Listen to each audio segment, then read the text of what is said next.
I was told Epstein, quote, belonged to intelligence and to leave it alone. So let me take you to Robert Steele, who's a former CIA and military intelligence officer. Okay. This is his statement. He says, I remain of the view that Jeffrey Epstein is a Mossad clandestine operations officer, assisted by Mossad clandestine operations officer Ghislaine Maxwell, and that their mission is to do precisely what they have been doing, entrap U.S. politicians, judges, celebrities, prosecutors, and corporate leaders. And most governments will do this if they could. It just so happens the Israelis are really good at it. For years, nobody could figure out how Jeffrey Epstein afforded so many luxuries. A high school math teacher who lied about his degree and was fired for poor performance, and then fired again from his job at an investment firm.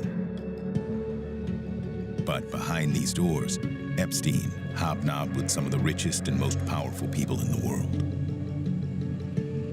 Sheiks from the Middle East, great intellectuals and thinkers and businessmen. Epstein sort of had like a Svengali-like hold over some of the, wealthiest, most powerful businessmen in the country. And somehow this didn't change, even after Epstein was convicted for having sex with teenage girls. Like it was an intelligence operation. Whoever was running it, whether it was the Mossad or whether it was the CIA or whether it was a combination of both, it was an intelligence operation. What is intelligence? It's actionable information of value. Well, is science and scientific research actionable information of value to foreign intelligence services, who, by the way, on a daily basis try to figure out what Western science is up to? What's the latest development in this race for a cure, in this research, in this theorizing? Rogan was explaining how Epstein donated money to science, but how a scientist once told him that Epstein really didn't donate that much or attend any meetings. And then he speculated that maybe it was part of an intelligence operation where they would bring people to parties and try to get dirt on them. And then when they would compromise them, they would use, whatever they had on them to influence their opinions and the way they express those opinions. And when you look at that list of people, and you see it's not random, right? There are people here who had documented connections with Jeffrey Epstein. The mystery here is, in large part, where Epstein got his money from. We keep hearing how wealthy he was, but as you scratch that more deeply, you can't really ever get to the origins of his money. The head of the snake is Leslie Wexner. How did Jeff Epstein make that much money? And he actually, the reports are at least that Mr. Wexner gave him this really expensive townhouse there. Yeah. So his job was pretend to be a billionaire and entrap influential people. His salary was unlimited, and he got to use all of the company benefits, right? The mansions, the jets, cars. He could pretend to be a billionaire. Everybody thought he was a billionaire. How does he get control of Leslie Wexner's finances? He said he charmed him and like all this. It just doesn't seem likely for you to be able to get that amount of control over a billionaire's finances. And then, again, Leslie Wexner, after this all, he's like, I had no idea about his predilections. Zero. Really? You had no idea? His mansion, Epstein's mansion in New York, was purchased in a sweetheart deal from Leslie Wexner, way below market value. There's always been things like that where you're like, how does this guy make his money? Where'd the money come from? Why is this person basically serving as your patron? Like, what is going on there? Victoria's Secret billionaire Leslie Wexner is under new scrutiny over his relationship with wealthy sex offender Jeffrey Epstein. In a series of interviews with the Washington Post, accuser Maria Farmer says she blames Wexner for Epstein's alleged assault from 1996. Farmer says that she was molested by Epstein and his associate, Ghislaine Maxwell. She says that the assault happened on Wexler's property at the hands of his employees. This is a house that's on this enormous estate owned and built by Leslie Wexner, who is the founder of the company that owns The Limited, Victoria's Secret, and other large clothing brands.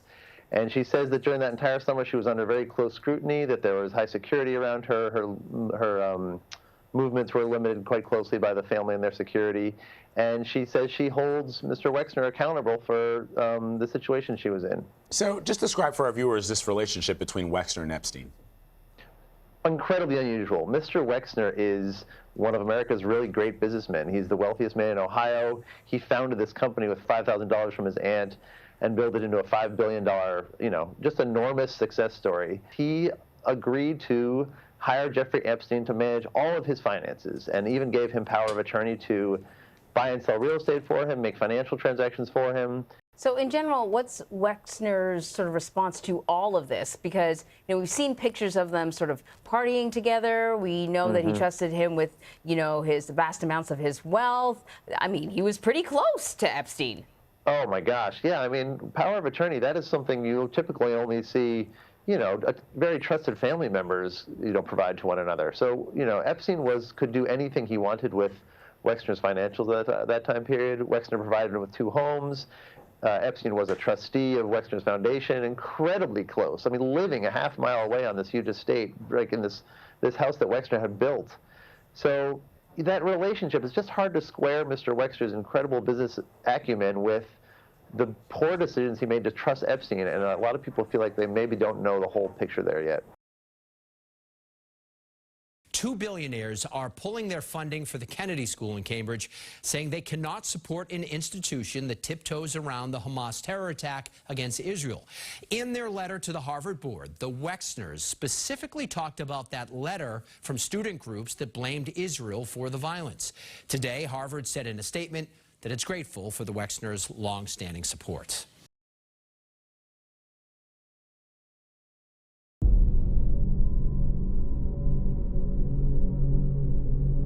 It is the inclusion of Barack and Wexner's name, which raised quite a few eyebrows for those actually familiar with the Epstein case. Barack has long faced scrutiny for his relationship with Jeffrey Epstein, with whom he had a business relationship. But did it extend far past a business relationship? Epstein's neighbors told the Daily Beast in August 2019 that he was known to have crashed at Epstein's residence in New York City multiple times over the years. They always knew it was him. They said it was the presence of security guards. And in case you don't believe them, this is definitive proof from 2016 showing Barack with his face covered up walking into Epstein's house uncovered by the Daily Mail. Barack claims that he was just cold when the photo was taken, but additional photos taken by the Daily Mail that day show several young women entering the residence after Barack showed up. Now, this is not a frivolous accusation.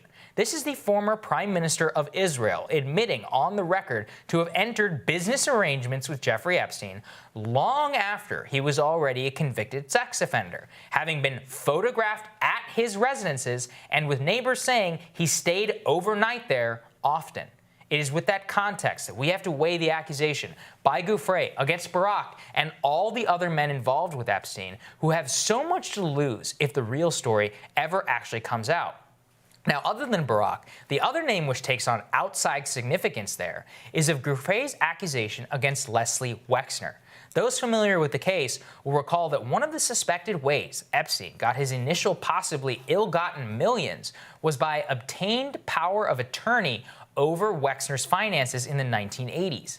At the time and afterwards, many wondered why exactly one of the most powerful billionaires in America at the time would agree to give sweeping powers of finances to Epstein. There has never once been a clear explanation from Wexner as to why exactly he left so much power to Epstein over his life for so many years. Perhaps we just got a pretty good idea. Barack received about $2.3 million from the Wexner Foundation, which was a philanthropic organization largely run by Epstein himself in conjunction with somebody who he organized and administered financial consultancy for at the given time. So Barack apparently did research consulting for this particular firm. It's a foundation that advances Jewish professional development, Israeli professional development as well. What exactly did he do for the Wexner Foundation? Nobody really knows. Barack refuses to say. He says it was research related. That research was never published. The Wexner Foundation and obviously Epstein himself are not saying anything either. However, Barack was photographed coming out of the apartment of Epstein in New York in 2016. The work he did for the foundation dates back to 2006. It's a legit story. There's no way that you can deny. I mean, this is the former Prime Minister of Israel. And again, this is actually another thing. People wondered for a long time whether Epstein himself had connection connections to foreign intelligence agencies. There was a lot of reporting in 2019. And then there was also the question of how he was able to operate so long with impunity.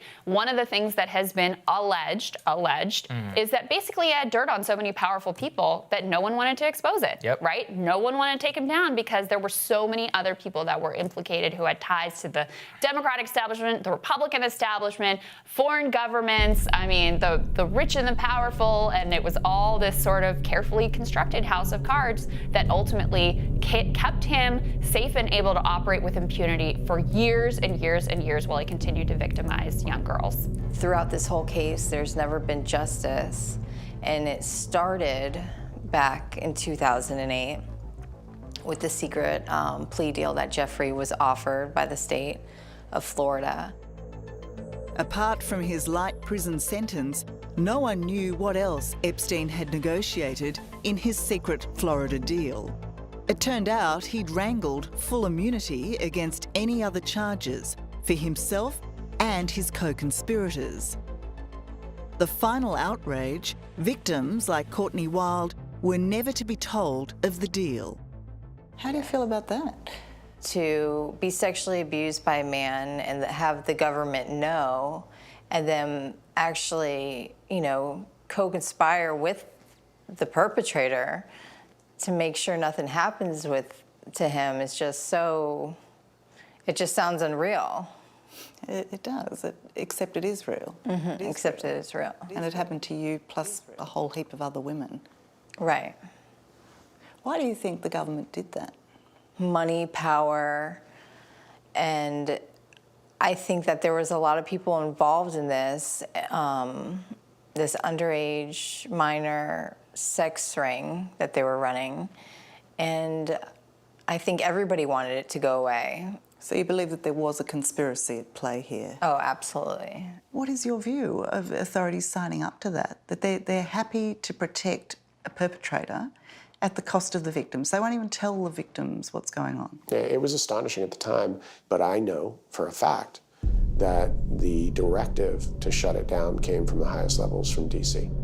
We may never get to the answer, but while it's tempting to outright dismiss Joe Rogan's, kind of conjecture and definitive statements, I have to tell you the trappings of an intelligence operation, the attractiveness of a Maxwell and an Epstein to foreign intelligence services is present, and it would be nice to get to the bottom of that. Do I think that's going to happen, particularly where intelligence services don't want that to happen? Probably not. I've had the story for 3 years. I've had this interview with Virginia Roberts. We would not put it on the air. First of all, I was told, who's Jeffrey Epstein? No one knows who that is. This is a stupid story. Then the palace found out that we had her whole allegations about Prince Andrew and threatened us a million different ways. We were so afraid we wouldn't be able to interview Kate and Will that also quashed the story. She told me everything. She had pictures. She had everything. It was unbelievable what we had. Clinton, we had everything. Do I think he was killed? 100%. Yes, I do. Because he made his whole living blackmailing people. There were a lot of men in those planes, a lot of men who visited that island, a lot of powerful men who came into that apartment. Do you believe that he committed suicide? Because many don't. No, he didn't. I don't believe he did.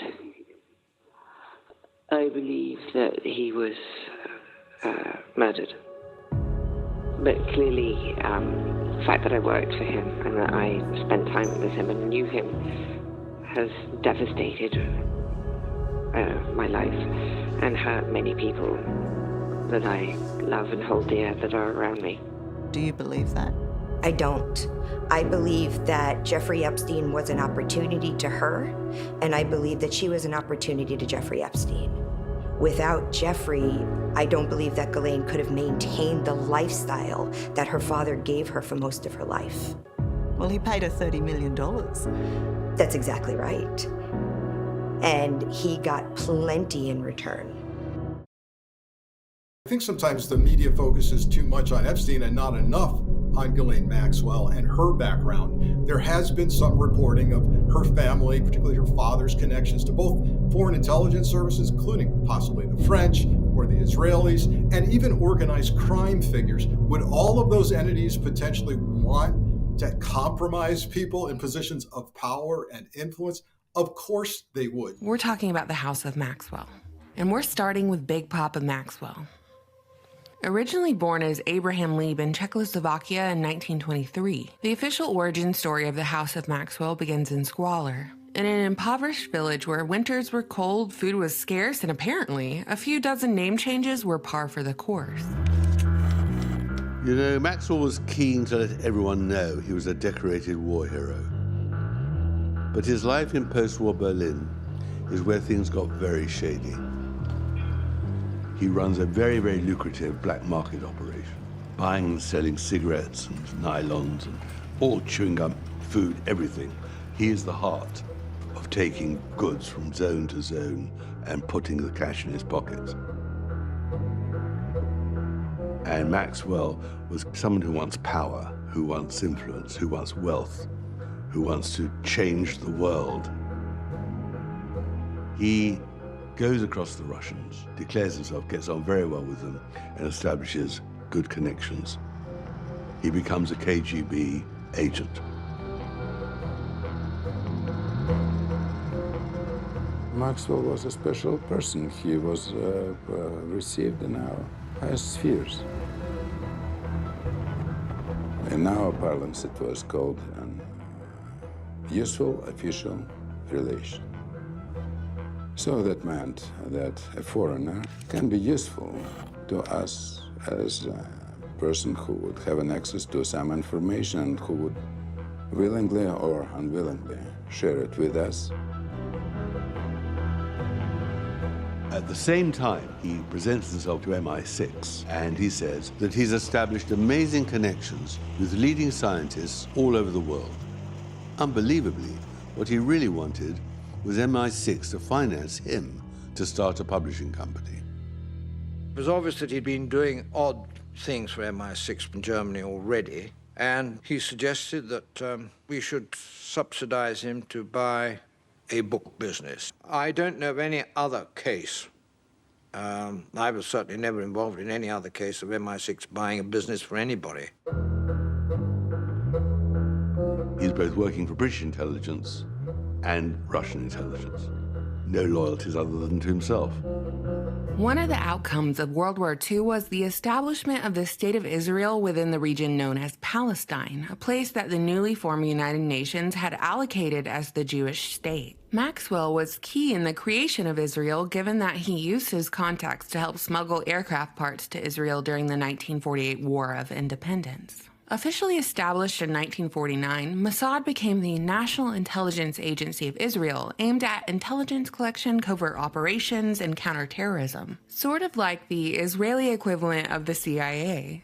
It's assumed that shortly after the establishment of the State of Israel, in Maxwell's rise to power, that Maxwell was recruited by Mossad. Maintain that it was your employer, Robert Maxwell, owner of the Daily Mirror. You say that he was an Israeli agent, and as was his daughter. He was not my employer. I would like to correct that. Okay. We worked together with him.